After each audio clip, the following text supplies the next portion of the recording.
Assalamualaikum warahmatullahi wabarakatuh. Alhamdulillahilladzi hadana ila siratal mustaqim. Wassalatu wassalamu ala sayyidil anbiya wal mursalin sayyidina wa maulana Muhammadinil mab'uthi rahmatan lil alamin wa ala alihi wa ashabihi wa tabi'in wa tabi'i tabi'in lahum bi ihsanin ila yaumiddin amma ba'du. Yang kami hormati Bapak Jamil selaku pembawa acara, kemudian anak-anak kelas 9 MTSNU TPS Kudus yang kami banggakan. Pada kesempatan siang hari ini, anak-anak akan kita ajak kembali belajar tentang akidah akhlak, yang pada kesempatan kali ini kita akan membahas tentang kisah atau keteladanan sahabat Umar bin Khattab radhiyallahu anhu. Ini berbeda dengan SKI ya. Kalau SKI itu lebih mendalam tadi untuk menjelaskan tentang biografi. Jadi ini nanti biografi beliau itu kita sampaikan sekilas saja, karena kalau kita terlalu dalam nanti cenderung ke sejarah kebudayaan Islam. Untuk itu jelas untuk yang ini kita lebih nanti menggali tentang sifat-sifat beliau, karena beliau mendapat gelar sekali, banyak gelar dari Rasulullah. Nah, kalau kita ingin mencontoh seseorang harus tahu kepribadian seorang tersebut. Seperti seumpama ada orang kok sudah mempunyai gelar MPDI, MPD ya, nah, kita bisa menggali kepribadian beliau, seumpama seperti itu. Gelar-gelar yang sebelum masuk ke gelar-gelar yang diberikan oleh Rasulullah, kita pahami dulu sahabat Umar ini memang lahir di Mekah ya, di Mekah, kemudian dari suku Quraisy yang ternama ini. Kemudian beliau ini Islamnya enggak mulai dari lahir. Karena beliau lahir ini sekitar tahun 581 Miladiah atau Masehi. Kemudian beliau ini masuk Islam ketika berusia 27 tahun baru masuk Islam. Itu pun berkat barokah doa Rasulullah, karena Rasulullah ini kepengen ini mempunyai sahabat yang memang mempunyai spesifikasi atau bidang memang yang tegas dan berani, karena pada saat itu Rasulullah berjuang atau syiar Islam itu masih tahapan atau sembunyi-sembunyi, tidak terang-terangan. Maka ketika ini sahabat Umar masuk Islam, yaitu sekitar tahun 608 beliau masuk Islam, ini memberi pengaruh yang sangat besar terhadap Islam, terutama pada masa Rasulullah. Bahkan ini beliau berani terang-terangan menyatakan keislamannya di depan para orang-orang atau tokoh-tokoh Quraisy yang sangat dibanggakan oleh orang-orang Quraisy, seperti Abu Jahal, Abu Lahab dan sebagainya. Bahkan beliau berani menyatakan keislamannya. Bahkan beliau berani mendatangi para tokoh-tokoh ini untuk diajak masuk Islam. Ini termasuk keberanian sahabat Umar bin Khattab. Itu biografi beliau sekitar. Kemudian beliau menjabat menjadi khalifah itu sekitar 10 tahun, yaitu tahun 634 sampai 644 Miladiah. Kemudian ini hanya sekilas saja, beliau wafat tahun 644. Itu pun beliau meninggal syahid karena dibunuh oleh seorang budak dari Persia. Karena dulu Persia ini ditaklukkan oleh sahabat Umar. Jadi sahabat Umar ini termasuk sahabat yang membuat atau memperbesar wilayah Islam, bahkan sampai ke Persia. Maka ketika orang-orang Persia ini orang-orangnya tidak pernah dijajah oleh bangsa lain. Jadi ketika dia dikalahkan oleh Islam, maka rakyat di situ merasa seperti dijajah. Maka ini sebagian kecil ada yang ini dendam terhadap sahabat Umar, maka membunuh ini. Namanya adalah budak namanya Abu Lu'lu'ah. Nah, ini berhasil membunuh. Saya kira ini hanya sekedar biografi beliau, tidak sedetail. Sekarang kita masuk ke ini gelar-gelar beliau, karena gelar-gelar beliau ini berkaitan dengan kepribadian beliau, yaitu satu, mempunyai gelar yang diberikan oleh Rasulullah, ini Al-Faruq atau pemberani. Berarti di sini beliau ini berani tegas di dalam hal kebaikan dan kebatilan. Jadi ketika berkaitan dengan kebaikan, beliau sangat tegas. Berkaitan dengan kebatilan juga sangat tegas. Baik itu berkaitan dengan pejabat, rakyat, kepada keluarga, itu sangat tegas, tidak membeda-bedakan. Kalau kita lihat di negara Indonesia kan tidak seperti itu ya. Ada yang membedakan, kadang-kadang di suatu lingkungan saja itu banyak yang membedakan. Ini termasuk contoh yang diberi oleh beliau, yaitu keteladanan beliau, yaitu pemberani atau Al-Faruq. Bisa membedakan atau berani membedakan antara kebaikan dan kebatilan, bahkan ini secara deklarasi atau secara dipopulerkan beliau, bahkan di hadapan para tokoh-tokoh kafir Quraisy. Kemudian gelar beliau lagi adalah Abu Faiz, atau memiliki kecerdasan. Nah, pemimpin itu juga tidak mungkin pemimpin itu tidak cerdas, karena beliau termasuk cerdas baik dalam hal mengatur pemerintahan, bahkan strategi perang. Beliau ini kalau perang ini sangat strateginya sangat baik sekali, bahkan bisa mengalahkan sampai ke luar negeri Arab, bahkan ke Irak, ke Syria, kemudian ke Babilonia, yaitu Irak sekarang, dan negara-negara lain itu ditaklukkan oleh beliau karena strategi beliau ini sangat baik sekali dalam hal berperang, kemudian mengatur pemerintahan juga beliau sangat pandai sekali.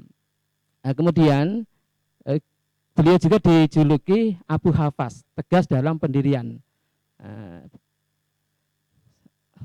Bahkan beliau ini teguh dalam berpendirian. Ketika beliau masuk Islam juga seperti itu, pendiriannya begitu tegas, bahkan ini tidak bisa dikalahkan oleh orang-orang kafir Quraisy, bahkan tokoh-tokoh kafir Quraisy pun beliau rangkul untuk diajak masuk ke dalam agama Islam.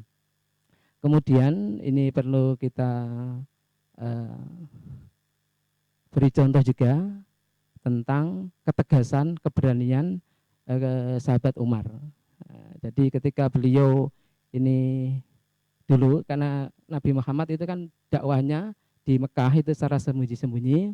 Kemudian ketika sahabat Umar ini masuk Islam, maka beliau inilah yang menggerakkan bahkan mengusulkan kepada Rasulullah untuk berdakwah secara terang-terangan.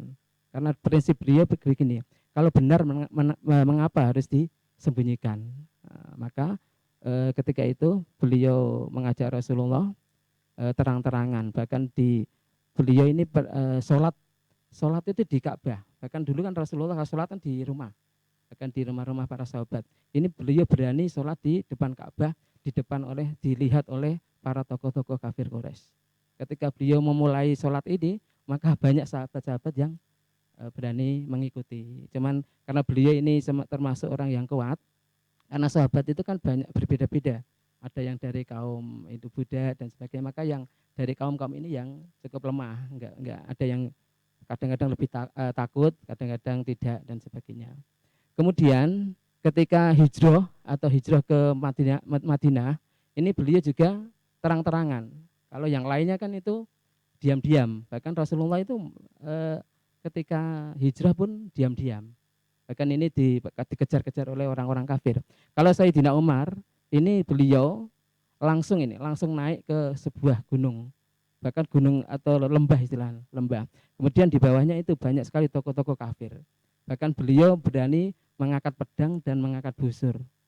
Bagi siapa yang berani menghalangi saya untuk hijrah, siap-siap istrinya menjadi janda.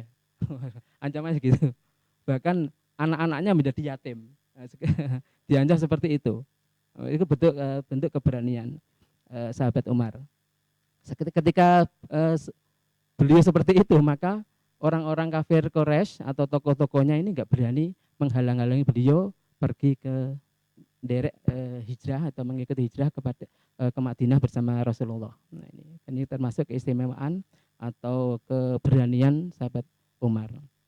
Kemudian ada lagi ini bijaksana. Beliau ini bijaksana dalam memberi pengertian atau wawasan terhadap seseorang. Ini begini, ada sebuah kisah Dulu ini ada sahabat, salah satu sahabat, kalau di bukunya disebut Fulan, tidak disebutkan namanya. Fulan ini mempunyai problem dengan istrinya. Jadi karena gini, berkeluarga itu kadang-kadang memang demikian. Kadang-kadang permasalahan sedikit saja itu istrinya marah-marah. Kadang-kadang jemuran nggak di entasi pas hujan aja marah kadang-kadang. Nah, ini terjadi seperti itu. Ada sahabat yang sering dimarahi istrinya. Kemudian beliau Fulan ini datang ke rumah Rasulullah. Ketika sampai di pintu rumahnya, sahabat Umar, ketika sampai di depan pintunya sahabat Umar, Fulan ini terkejut karena sama sahabat Umar juga sedang dimarahi garwane, dimarahi garwane. Kemudian dia berniat untuk balik pulang. Tapi ketika itu sahabat Umar melihat, maka sahabat Umar langsung memanggil, kemudian ditanyai, mau apa kamu kesini? Saya mau konsultasi, ya Amirul Mukminin. Saya ini ada problem. Ternyata malah jenengan sama seperti saya posisinya, yaitu dimarahi istri. Maka bijaksananya di mana? Ini bijaksana beliau ini menjelaskan kepada sahabat bahwa istri itu sebenarnya setelah melakukan perbuatan atau kegiatan yang memang kewajiban itu untuk laki-laki. Contohnya memasak, mencuci pakaian, menyetrika kalau zaman sekarang, atau membersihkan rumah, kemudian merawat anak-anak. Itu sebenarnya adalah tugas laki-laki, tugas pemimpin keluarga. Karena yang dilakukan adalah perempuan itu sudah melakukan seperti itu, mungkin jenuh, maka sahabat Umar ini dimarahi diam saja.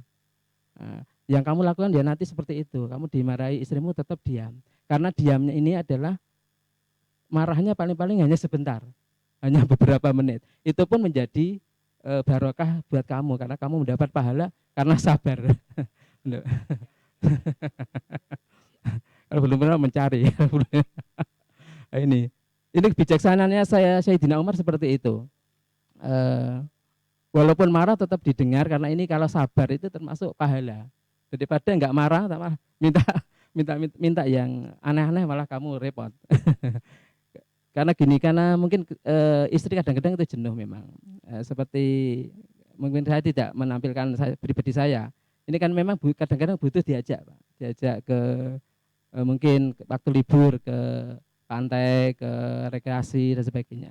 Kayak kemarin tuh saya habis minta berberikan, kan mungkin jenuh pandemi COVID seperti ini.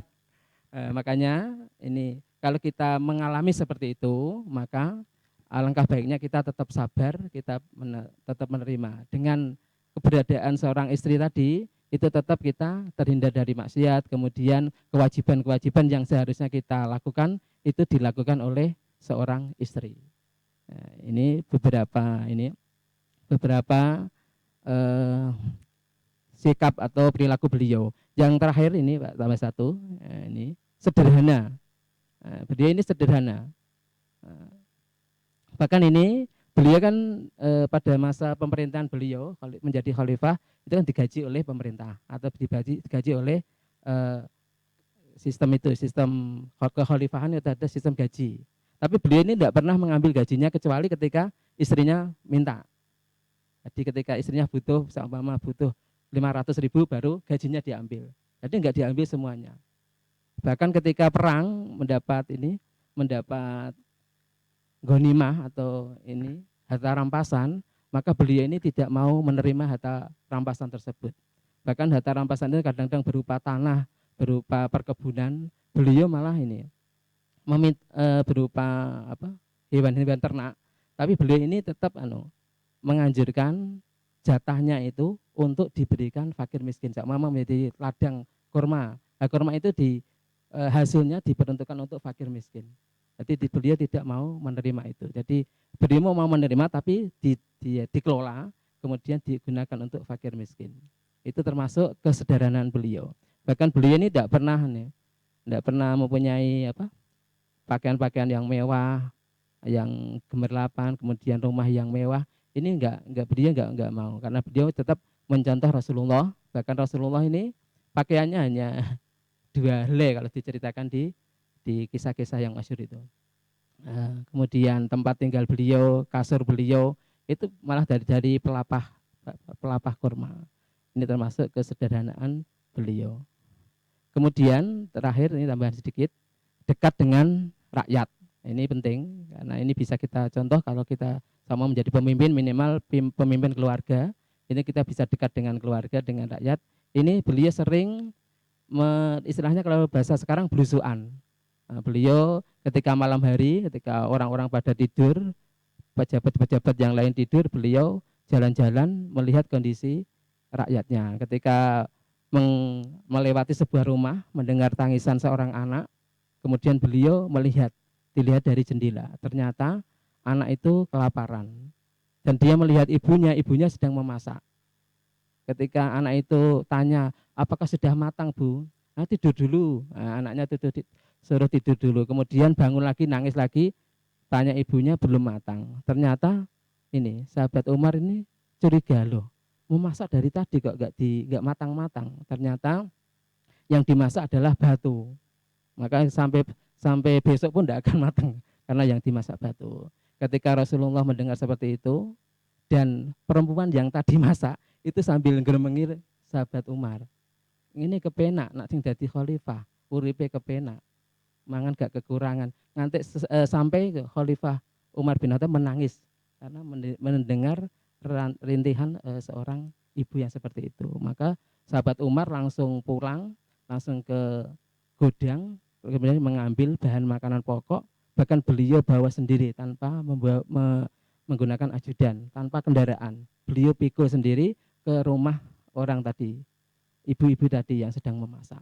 Kemudian beliau kasihkan, kemudian beliau juga ikut membantu memasak, Pak. Membantu memasak, bahkan sampai ikut meladeni anak-anaknya untuk makan, bahkan untuk sampai anak-anaknya supaya tidur. Bahkan yang tuan rumah tadi, ibu tadi nggak tahu kalau yang itu adalah sahabat Umar. Itu makanya termasuk keistimewaan beliau ini perhatian sama masyarakat.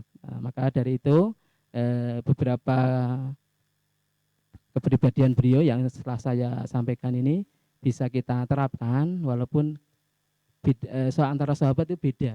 Sahabat Abu Bakar mempunyai keistimewaan beda, sahabat Umar, sahabat Utsman. Kalau kita mau mencontoh ya semampunya karena mereka itu orang-orang pilihan.